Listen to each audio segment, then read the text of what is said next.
Podcast nomor satu.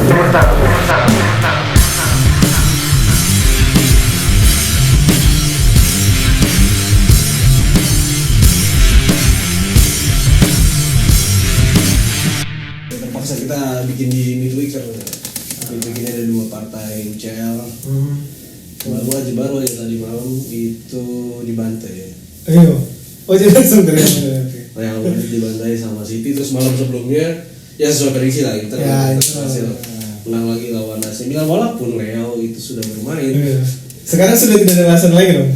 Iya. Iya. Harusnya setelahnya Milan sudah full tim dan sudah fit semua, Real juga sudah main tapi tetap nggak bisa cetak gol juga ya. Ya sama aja.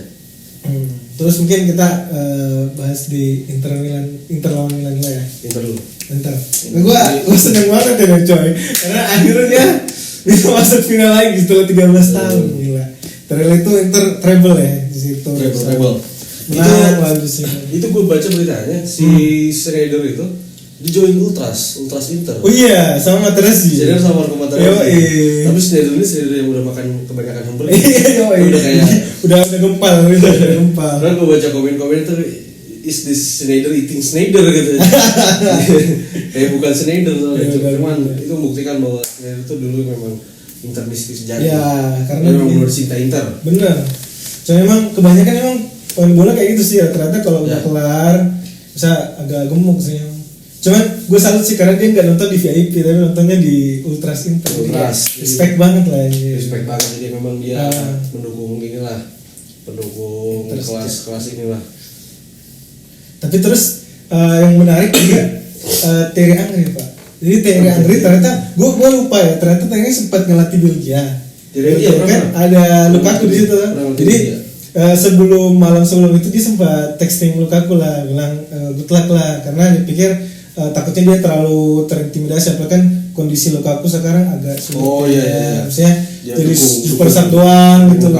Yo jadi selain dia support lah, kapan lagi tuh karena memang kayaknya ada hubungan spesial antara Henry dan Lukaku ini. Kayaknya dia selain kayak sebagai murid lah. Gitu. Soalnya waktu pas Piala Dunia itu Piala Dunia kan ya. Iya Piala Dunia. Itu kan Lukakunya masih bagus banget mainnya. Pas Henry ngelatih itu dia. Cuman mungkin kita bahas berjalannya pertandingan ya.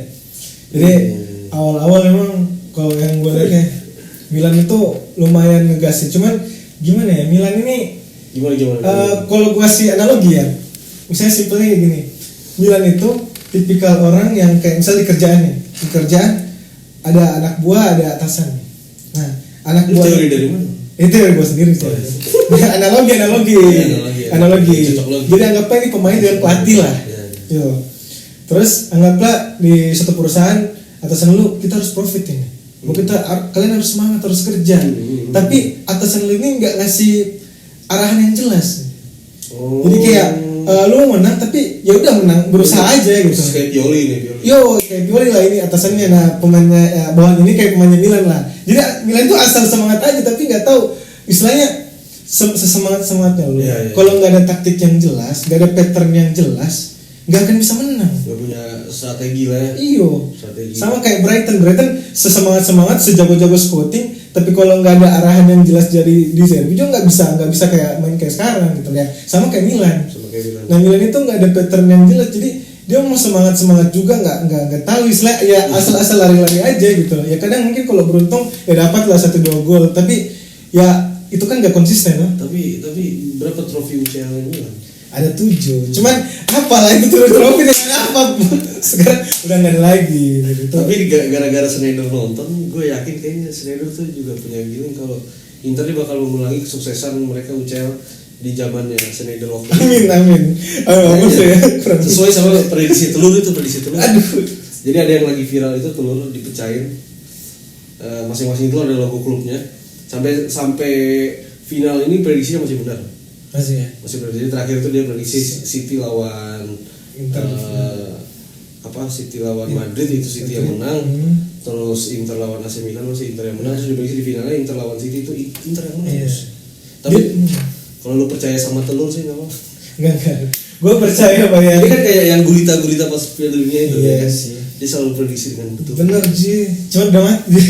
Cuman gue mikir kalau misalnya ini City yang antara dua lah. Kalau City yang menang sih karena City belum pernah UCL ya bagus juga gitu. Terus kalau Inter yang menang, karena ini David lawan Goliat, gue lihat kayak ya kan lu tau lah City ini kan oil money dia bisa beli squad apapun yang dia mau, dia bisa nge-building sesuai kemauannya Pep. Tapi kan kalau Inter kan enggak Inter kan terbatas lah, dia punya budget terbatas, cuman yang dia punya itu histori aja kan. Histori aja yang dia punya. Iya, cuman ya masih ada kesempatan. Kalau misalnya kita bahas itu ya masih ada kesempatan, cuman masih ya di atas kertas City masih jauh lebih unggul sih. Cuman kita lihat aja lah gimana persiapan itu, karena masih ada jarak juga. Kita nggak tahu siapa, bisa aja Haaland cedera, Kadimi cedera, nggak ada yang main, ya bisa aja. Kita nggak tahu atau ada penalti kah, kartu merah. Ya nanti kita lihat lah. Cuman untuk yang Inter sama Milan ini memang ya beda kelas sih emang sih ini. Karena gue lihat dia nyerang tapi sudah itu udah capek ya, akhirnya nggak nge-pressing lagi. Jadi kayak akhirnya Inter yang banyak menyerang. Bisa dilihat dari statistiknya itu dari Milan itu cuma punya 5 tembakan, itu pun cuma 1 shot on goal. Dia kayak ayam tanpa kepala Milan ini ya. Iya kayak benar. Dia main cuma strateginya tuh nggak tahu mau main ngawur-ngawur aja. Iya. Nggak jelas mainnya. Bayangin lu cuma dapat 1 shot on goal anjir. Kayak aduh ngapain. Si Milan. Dibandingkan Inter 5 anjir. Inter itu 5, terus tendangan ke gawang itu 17. Tapi wajar sih menurut gue, karena AC Milan kalau pikir-pikir siapa pemain bintangnya? Leo. Cuma Leo aja kan. Itu pun beda sama AC Milan zaman dulu yang juara-juara UCL kan selalu ada pemain. Iya. Dia punya Shevchenko, Kakak, Pirlo, ada Seedorf, terus kipernya juga Dida, ya kan. Selalu ada inilah. Ada sih. Selalu ada pemain yang di apa namanya? Di atas rata-rata overall gitu kan. Kalau sekarang lihat Milan siapa sih? Enggak. Overallnya bagus ya kan. Iya. Cuma Leo pun itu average lah. Kalau misalnya Leo bagus pasti dia udah diincar sama Madrid, City atau tim Premier League. MU biasanya MU itu kan. Iya, MU itu juga. MU aja pengen beli Kim Min-jae katanya. Ya kan enggak tahu sih, cuman atau Arsenal juga kayaknya. Arsenal budgetnya juga kurang-kurangan, Pak. Kayaknya enggak juga tuh. Juga. Kalau yang kemungkinan beli mungkin Chelsea kan lagi rajin. Oh ya Chelsea pelatih baru. Chelsea akhirnya nunjuk Pochettino. Pochettino nih dulu historinya kan pernah ngelatih Tottenham ya, Tottenham Spurs. Di Spurs itu sempat sampai masuk final. Final ya. Karena squadnya squad average saja. Cuma dimaksimalin benar-benar sama dia. Si Hemmingsonnya. Soalnya lagi jago-jago itu, lagi jago banget. Lucas Moura, kalau Harry Kane kan ya dia yang paling menonjol Harry Kane. Cuman bagus juga Pochettino. Terus sempat pindah ke PSG tapi gagal. Jadi nggak ada yang tahu lah di Chelsea dia bakal bekerja atau enggak. Tapi kita lihat aja ya nanti. Cuman memang gue sih salah satu pelatih favorit gue sih Pochettino. Gue suka cara mainnya karena agak pressing, terus lebih fluid lah permainannya. Tapi Pochettino nih kayaknya dia pelatih ini. Ada pelatih yang kalau disuruh melatih tim besar dia gagal. Iya, tapi kalau tim Pochettino, iya mirip. Siapa sih pelatih Arsenal dulu yang Emery itu ini Sevilla jadi juara. Emery di Sevilla bagus, di Villarreal bagus. Iya, Villarreal. Dia ngelatih Arsenal gagal langsung. Gagal. Ya walaupun sempat juara Europa League sekali ya, kalau nggak salah. Europa League itu sih. FA juga. FA itu ngalahin Chelsea kalau nggak salah. Iya, Chelsea. Itu masih strikernya Aubameyang sama Lacazette kan. Iya, Lacazette. Duit maut itu kan. Iya. Dulu. Tapi di liganya hancur-hancuran Pak. Iya sih, susah juga. Cuma di Aston Villa sekarang dia bagus lagi. Iya, di Aston Villa. Dia bisa inilah. Bisa ngelatih yang tim-tim yang dirasa pemainnya tuh bukan pemain bintang, dia bisa gitu. Ada pelatih yang memang spesialis ya kan, kayak Zidane, Pep ya kan. Ancelotti dia khusus nanganin pemain-pemain besar aja gitu kan. Terus siapa pelatihnya Juve nih? Allegri ya kan. Tapi dia kalau dikasih pemain-pemain kroco nggak bisa ngapa-ngapain. Gitu, makanya Zidane pilih keluar aja, gue keluar aja kalau CR udah pensiun, Gareth Bale udah tua juga, ya udahlah, dia udah. Iya, karena itu yang Zidane tuh kan juara gara-gara itu. Gareth Bale, Sergio Ramos, Cristiano Ronaldo, Benzema juga lagi. Benzema itu karena pemain bintang yang diandelin sama Zidane ini. Itu cuman kalau dikasih pemain average sih nggak tahu dia bisa. Iya. Kayaknya pelatih yang kayak gitu itu kayak mungkin ya kayak misalnya kayak Unai Emery mungkin secara strategi itu oke. Cuman mungkin secara handle locker roomnya itu kurang. Kayak gitu. Itu sih mungkin lebih kayak gitu, nggak bisa handle pemain karena kan pemain jago tuh egonya tinggi tuh. Makanya Jose Mourinho dibilang special one. Makanya. Karena Jose Mourinho bisa kontrol itu. Bisa. Walaupun suka cekcok juga sih pemainnya. Walaupun di musim kedua ketiganya hancur. Iya. Seenggaknya di musim pertama itu pasti minimal ada satu piala yang dibawa pulang sama Mourinho ya kan. Ini aja di Roma dia masih melaju. Masih bisa. Sebentar malam kita menyaksikan lagi Roma lawan Ferguson ya.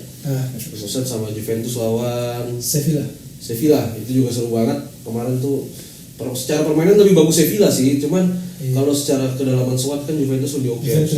Harusnya secara permainan bagus ada Vlahovic sih. Secara permainan lebih bagus Juventus. Secara permainan cuman Sevilla ini kan tahu sendiri DNA-nya DNA Europa League, ya kan? Berkali-kali dari zamannya siapa yang striker Kolombia nih? Baka. Carlos Bacca ya kan? Iya, Carlos Bacca itu. Gila. Gimana Carlos Bacca? Terus sempat Falcao juga. Iya Falcao. Ramel Falcao itu Atletico ya. Tapi Sevilla itu oke sih. Maksudnya cuman kita lihat aja sih mental Juventus. Cuman Juventus juga lumayan karena tapi lagi memburu juga dia di Serie A tuh. Karena nggak aman juga posisi dia bisa. Dia kemarin kan sempat pengurangan poin udah dibalikin lagi katanya. Balikin lagi tapi Paul Pogba. Iya. Jadi Paul Pogba kemarin ini baru sembuh dari cedera ya kan. Dia udah istirahat berapa bulan itu? Berbulan-bulan. Iya. Hampir setahun kayaknya, hampir satu musim dia nggak main di Juventus, baru main 24 menit cedera lagi. Masa? Lagi. Jadi Paul Pogba nih semenjak di buyback lah dari MU balik lagi ke Juve dia belum ngapa-ngapain di Juve ini. Iya sih susah sih. Kasihan sih Paul Pogba kasihan dia. Cuman padahal potensinya besar banget sih. Jadi dia belum pernah sampai peak performance-nya dia gitu loh. Menurut gue peaknya itu ya ada di pas Prancis juara. Itu. Pas Prancis juara yang sama Mbappe. Cuma ternyata yang skuad Prancis juara itu sekarang udah kayak Mbappe sekarang udah nggak sejago dulu lagi. Maksudnya nggak tahu ya masih bisa berkembang. Cuman maksudnya setelah itu ya udah grafik itu nggak naik lagi. Pogba, Griezmann, Giroud udah kayak pemain-pemain yang itu Pavard padahal menurut gue Pavard tuh jago banget tuh loh. Pavard padahal sekarang udah di tim-tim gede sebenarnya cuman nggak bisa ngapa-ngapain juga. Terus generasi baru kayak ini gitu. Generasi baru, generasinya Kamavinga, Tchouaméni ya kan. Nah, seru nih kalau lihat Prancis ke depannya. Menarik sih. Terus gimana Real dengan City? Sebenarnya dari malam gue nonton udah feeling gue Madrid dari awal tetap Madrid yang melaju gitu kan, walaupun Madrid ditekan terus, dipres. Cuman ini Madrid bos ya kan, UCL DNA ya kan dia bilang DNA-nya UCL ya kan, Famos Madrid. Apalagi dia secara squad juga masih dihuni pemain-pemain bintang. Cuman gue nandain 2 pemain ya si Toni Kroos sama Modric. Ini secara attacking bagus, bisa supply bola tadi malam. Cuman mereka ini kelihatan banget udah nggak bisa defense, udah nggak bisa marking gitu kan, udah nggak bisa turun ke belakang buat. Jadi mereka nih stamina-nya tuh ya kalau dibilang skill stamina-nya mungkin udah turun 20-30% lah. Udah nggak sekuat zaman dulu lagi dan Ancelotti juga maksain mereka main gitu walaupun makanya pas si Modric ditarik keluar kan Kamavinga tadinya left back itu balik ke midfield, balik ke tengah, habis itu yang dimasukin tuh Rudiger ya kan. Nah ini Rudiger juga aneh nih, harusnya kan main dari awal. Yang namanya malah Eder Militao Militao cuma bikin on goal doang. Nah, itu agak bingung juga sih dari Ancelotti. Cuman yang gue sorotin 2 pemain ini parah banget ini Kroos sama Modric karena apa? Karena tengahnya City ini aktif banget ya kan. Gue ngeliat juga City itu kan dia naruh 5 pemain di tengah. 5 pemain di tengah dan lu nggak harapin Modric buat nge-cover. Lihat Bernardo berapa kali lolos 2 gol Bernardo tuh gara-gara apa? Modric, gue lihat Modric diam doang, Modric tuh nggak nge-cover dia. Kalau itu Kamavinga mungkin beda cerita karena Kamavinga masih punya stamina ya kan. Atau Chouameni masih punya dan defense-nya bagus, ini bagus defense-nya. Secara defense nih. Cuman Ancelotti ya mungkin pakemnya masih pakem lama. Dia masih. Tapi kalau Toni Kroos itu ada satu peluang yang dari jauh-jauh itu lumayan sih. Tapi itu doang. Setelah itu nggak ada lagi. Dia shooting tapi secara chance creating tuh dia nggak ada banget bandingin sama KDB berkali-kali coba passing ke depan, coba crossing kan. Haaland berkali-kali hampir cetak gol. Iya, tapi untung Courtois pemain terbaik di Real. Itu kan Courtois mungkin udah 6-0, 7-0 lah udah. Hancur itu si siapa? Real Madrid. Jadi memang secara City ini gue ngelihat Pep, makanya gue bilang waktu di match sebelumnya di leg pertama itu gue lihat kok City main 4 back, biasanya main dia 3 back. Jadi satu backnya ditaruh di tengah, jadi tengahnya itu lebih banyak tuh. Nah ini gue lihat dia kayaknya main hati-hati di leg pertama, masih ngelihat permainannya Real gimana, apalagi itu kena Real kan. Dia lebih masih observe lah. Cuman pas di sini gue lihat main 3 back, waduh menang ini udah. Karena gue lihat City di tengah itu fluid banget, ada Bernardo Silva, ada KDB. Jadi kelihatan benar-benar yang ngegerakin situ tuh main-mainnya. Iya. Bernardo, Rodrigo juga sering maju, sering shooting. Itu bagus banget. Jadi kayak Jack Grealish berkali-kali dari samping. Carvajal juga udah tua kan. Carvajal udah umur berapa? Iya. Ya walaupun Carvajal secara fitness masih oke lah ya, cuman ngelawan Grealish yang masih segar di umur peak. Ya kan Grealish umur 27 28 lagi peak performance dia nggak bisa. Kayaknya udah dibantai ya. Langsung kalah. Cuman yang menarik ini kan nanti Inter lawan City. Nah, mereka ini sama-sama pakai 3 back, Pak.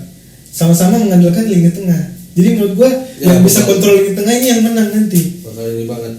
Cuma secara kualitas main jauh lah. Agak-agak ini. Ini gimana ya? Cuman secara taktik Calhanoglu versus KDB itu kan. Aduh, agak jauh ya. Nicolo Barella versus Bernardo. Menurut gua ada buff tersendiri di Kalha, coy. Kenapa? Karena Kalha bakal main di negaranya sendiri. Oh iya. Di Istanbul, coy. Mungkin dia akan. Wah, gua nggak tahu ya, karena maksudnya dia pasti semakin semangat tuh karena, gila ini gua di dalam ini kandang gua sendiri nih anjir, harus menang. Kayak bakal lebih jago. Iya, siapa tahu tiba-tiba dia lebih jago dari KDB, kita nggak tahu anjir. Cuma gua berharap satu sih, Lukaku tiba-tiba jago itu ya. Bisa. Jadi Lukaku kan selama ini kan potensialnya kan bertinggi. Iya. Cuman dia nggak pernah menunjukkan momen-momennya ya kan. Cuman kita tahu lah Lukaku tuh striker berkualitas ya kan. Dan Inter Milan ya beruntung punya Lukaku gitu. Lukaku sama Lautaro lah dua ini lah.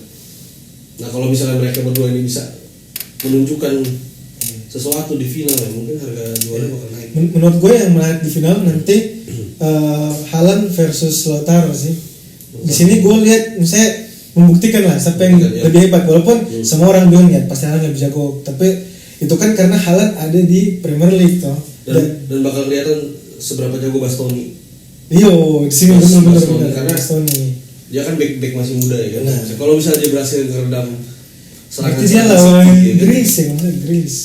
Yang enggak juga sih, maksudnya secara overall lah. Mereka sama-sama ya kan. Kalau misalnya mereka bisa meredam semua serangan City. Dan biasanya kan bahkan timnas Italia aja itu secara defensif kan kuat. Dan gue juga mikirnya ya bisa secara kultur Italia itu memang permainan bolanya itu defense-nya kuat gitu kan. Mereka emang rapat, main defense itu rapat ya kan. Ya jadi ada aja kemungkinan Inter menang tuh bisa jadi. Karena Haaland City itu kan mainnya kan super offensive, attack banget. Iya, attack banget. Gampang di counter. Nah, itu cocok banget sama gaya mainnya Inter. Ya, benar. Jadi itu benar-benar kayak gaya mainnya Inter itu ya udah itu sesuai buat ngelawan City. Gaya main mereka tuh emang kayak gitu karena mereka 5 back di belakang. Mereka nunggu ya kan, nunggu terus bola kecil mereka langsung counter cepat gitu. Dan secara penyerang mereka juga masih penyerang yang bagus-bagus gitu kan. Dan faktornya juga ini Onana itu clean sheet terbanyak sekarang. Clean sheet terbanyak di UCL. Jadi memang dia kuburan hampir ini aja di leg kedua kan clean sheet terus dia tuh. 2 kali clean sheet lawan Milan.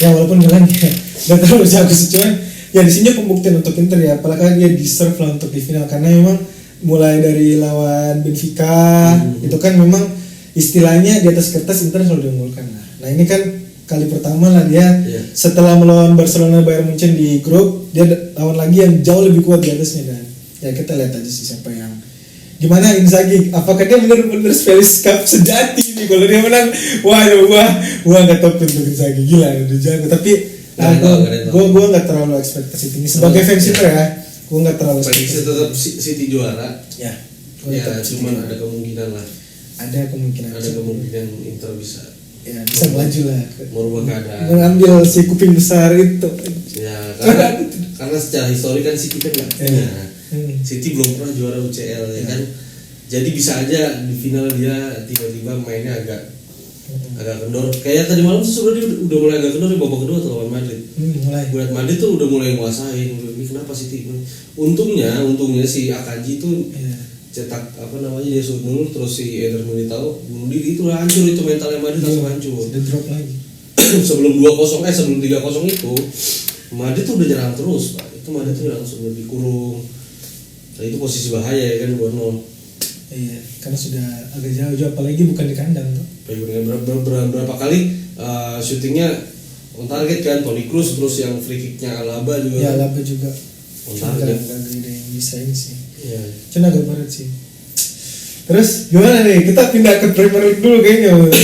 Kita lihat rivalnya Manchester City. Ada gajah yang sudah tersungkur. Jadi kalau katanya gajah nanti nggak setahun sekarang sudah patah ranting daunnya dan dia tidak bisa memanjat kembali karena terlalu berat. Terlalu berat bebannya.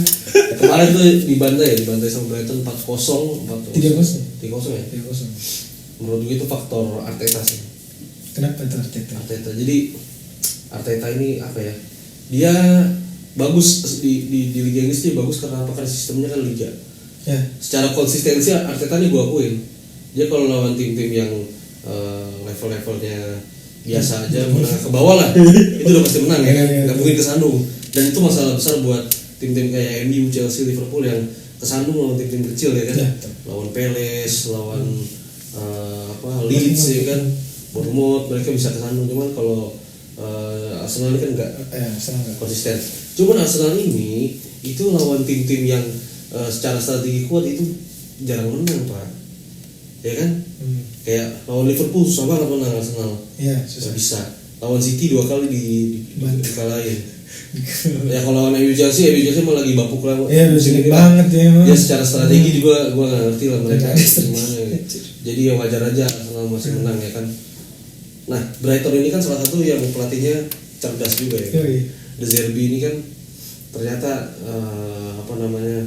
memiliki pemikiran yang bagus lah. Jadi gue sempat tonton analisanya juga berapa kali. Formasi dia 4-2-3-1. 4-2-3-1 tapi sebenarnya itu 2 DM-nya tuh turun. Jadi nanti ngebentuk kayak 6 orang ngeling di belakang. Jadi sebenarnya jadi 4-2-2-2. Iya, 4-2-2-2 bukan 4-2-3-1 lagi. Karena yang 4 orang di depan juga turun ke belakang. Turun ke belakang nyisain di kiri 1, di kanan 1, di tengahnya 2, mundur jadi kayak untuk counter fielder ya, untuk counter kayak McAllister itu kan, McAllisternya turun ke belakang juga, turun ke belakang. Terus mereka tuh cara mainnya apa ya bilangnya, baru pertama lah di Premier League ada yang main kayak gitu kan. Ini kan gaya-gaya main khas ala Italia ya kan, main kayak Inter. Mereka narik orang, main bola di belakang. Tapi sekalinya dapat bola efektif. Efektif. Jadi ya itu salah Arteta. Sebenarnya Arteta tuh kenapa dia nggak cari cara nge-counter strategi itu gimana gitu kan.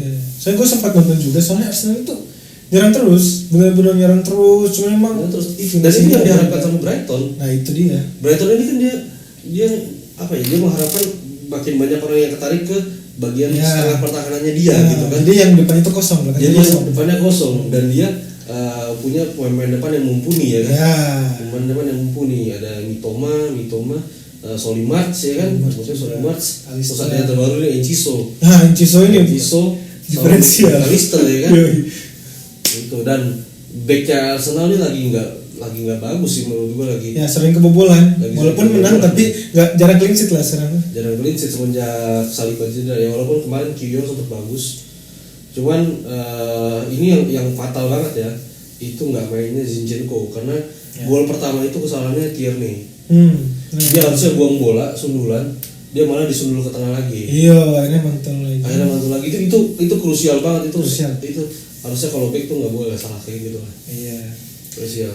Cuman menarik sih itu, misalnya di Zerbi istilahnya bisa ngeredam serangannya Arsenal karena menurut saya taktiknya di Zerbi itu tricky juga karena kalau misalnya akurasi passingnya jelek, long ball-nya jelek, itu nggak bakal works itu. Tapi karena gue lihat si pemain belakangnya si Brighton ini nyaman pegang bola. Iya, kayak Estupinan, bahkan bisa maju ke depan. Luis Dang juga. Jadi misalnya ketika ada di depan dia pegang bola tuh bisa pegang bola lah. Mirip-mirip Painter sebenarnya sih sebenarnya. Bisa build up dari belakang, build up itu pelan banget. Tapi bagus gitu. Apalagi kalau misalnya si pemain lawannya ketarik. Karena pasti kan situasi di belakang itu semakin kosong bisa gampang dilewatin lah sama paling Mitoma. Oke banget dribblingnya bisa lewatin. Dia tuh salah satu successful dribble paling tinggi di Premier League. Jarang kalah dari ini 1 lawan 1 dia. Makanya salah satu kuncinya juga sih Mitoma. Makanya sering assist tuh. Jadi yang lewatin dulu terus tap in ke dalam. Itu sih. Oke. Jadi kira-kira kayak gitu. Jadi peluangnya Arsenal gimana nih? Arsenal enggak ada. Udah selesai. Aduh. Gimana Satria ini? Katanya Satria masih semangat. Satria. Berarti gajah sudah tidur. Ya halu, Pak. Udah bilang sama dia nggak mungkin Mas. Kalau sudah. Karena apa sih ini gila banget. Yes. Madrid aja dibantai, ya kan? Gila banget. Dan City berpeluang treble winner. Terus yang menarik Coldplay. Oh iya. War Coldplay gimana jadi? Oh iya, nggak ada. War Coldplay. Gitu penasaran main Coldplay ini kan biasanya kan dari London kan, dari Inggris kan. Jadi gue sempat cari-cari, ternyata Chris Martin nih fansnya Exeter City. Exeter? Tim apa itu Exeter? Di EFL 2 Exeter. Oh EFL 2. Exeter City. Jadi berarti bisa dimainin FIFA. Jadi ya? Exeter City pernah ketemu Liverpool terus si Chris Martin yang bilang good luck Exeter, I hope you win, ya kan? Karena dia orang Exeter yang dia katanya berasal dari Exeter itu ya. Exeter. Ya kadang-kadang kalau pemain itu kan klubnya suka aneh-aneh kan. Tottenham ada aja pemain Tottenham. Tapi kalau nggak salah drummernya yang ayam sayur. Oke. Mungkin mau review FPL. Gimana perkembangan FPL? Dulu game week City sama Brighton ya kayaknya minggunya. City sama Brighton diferensial dari gua si ini kemarin yang dari Liverpool nih. Curtis Jones ini kan nggak tahu aslinya posisinya IMF atau CMF gitu ya. Ya dia main tengah. Dia kayak titisannya Firmino gue lihat. Enggak Jurgen Klopp ini pakai posisinya Curtis Jones ini di posisinya Firmino. Berarti main di ini second striker tapi bukan second striker. False nine kalau di Liverpool kan. Jadi di tengah tapi dia bukan striker tapi efektif 2 gol. Menarik Curtis Jones. Apalagi yang Enciso juga. Enciso boleh. Kita baru bilang kemarin tuh yang nggak sesuai QBR lah QBR. Tapi Eze oke sih. 12 poin luar biasa sih. Jadi belilah itu Eze, Enciso sama Curtis Jones. Tapi dia main ini nggak sih maksudnya reguler? Nah itu nggak tahu. Jadi kan coba-coba aja. Karena diferensial kita kan pasang aja. Kalau misalnya nggak main kan auto sub juga. Iya benar. Coba aja. Cuman kalau dia main berapa menit aja ya. Jadi kita masih menunggu pertandingan antara Newcastle dan Brighton ini. Idola semua FPL. Kita lihat ini. Kira-kira yang mana ini lebih jago nih, Brighton atau Newcastle? Gue pengen 2 back Brighton aja, harusnya 2 back ini cetak gol. Iya, siapa Luis dan tapi secara strategi ya, ini preview dikit strategi. De Zerbi lebih jago kayaknya sih dari apa? Edward Howe. Iya sih kayaknya, karena menurut gua Newcastle itu lebih defensif sih kalau Newcastle itu dia mainnya lebih apa ya, ngandelin skill, barbar aja mainnya. Tapi dia punya 2 striker kuat sih. Iya itu. Wilson sama Isak. Dia ngandelin skill banget. Isak, kalau Wilson, Saint-Maximin, terus Almiron, ini kan dia senjatanya banyak. Itu yang punya Brighton kan sih. Itu yang bikin Newcastle kuat selama ini gitu. Sama Guimares ini kan kuncinya di lini tengahnya Newcastle. Tambah backnya Newcastle ini gede-gede semua. Ya, Shah. Dan Burn, Shar, Seven Botman. Ya, Trippier kecil tapi dia bisa assist. Rizkier ya. Nah kalau Brighton ini menarik juga. Brighton secara pemain ya sosok lah, cuman strateginya bagus banget. Bagus banget.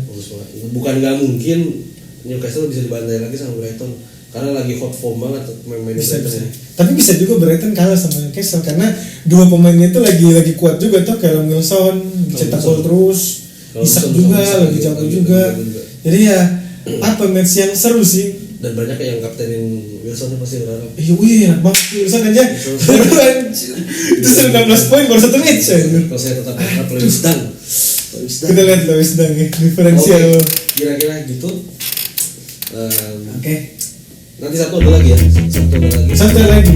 Oke. Jadi mungkin setiap weekend lagi coba buat. Oke, itu aja. Thank you udah nonton. See you next Next episode. Bye guys.